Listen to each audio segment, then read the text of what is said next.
Laziness. Merriam-Webster defines laziness as disinclined to activity or exertion. God defines it as craving and getting nothing.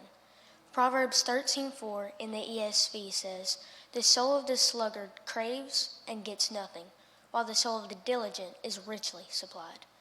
My generation craves to fulfill their God-given purpose, but they don't have the diligence to stay on the narrow path to get there. I want to speak to my generation today. It's time. Let's lose laziness. Let's open our Bibles or your lightsabers and turn our attention to Proverbs 6, verses 6 through 11.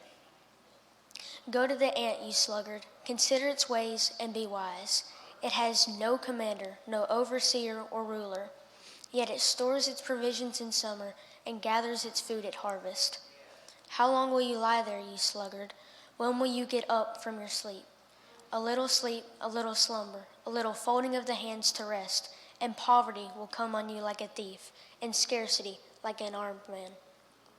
The question is asked in verse 9, how long will you lie there? When will you get up? It is time to get up. Just like you get up in the morning to a new day, it is time spiritually to get up. More dangerous than physical laziness is spiritual laziness. You will never accomplish anything as long as you are hidden away. It is time to get out of your spiritual bed in your silent slumber and awaken to the God-given purpose on your life. Some people never get up because they are afraid. There is no need to fear when David says confidently in Psalm 16, verse 8, "I know the Lord is always with me." Verse 8 tells us, "Yet it stores his provisions in summer and gathers its food at harvest." This shows us that there is a time when we need to fill up. Just like we eat breakfast in the morning, we must refill our strength with God to fulfill our calling. James 1:21 tells us to get rid of all moral filth and the evil that is so prevalent. Just like we brush our teeth and wash our face in the morning, we must prepare ourselves for the day. Psalm 23 verse 3 tells us, "He refreshes my soul.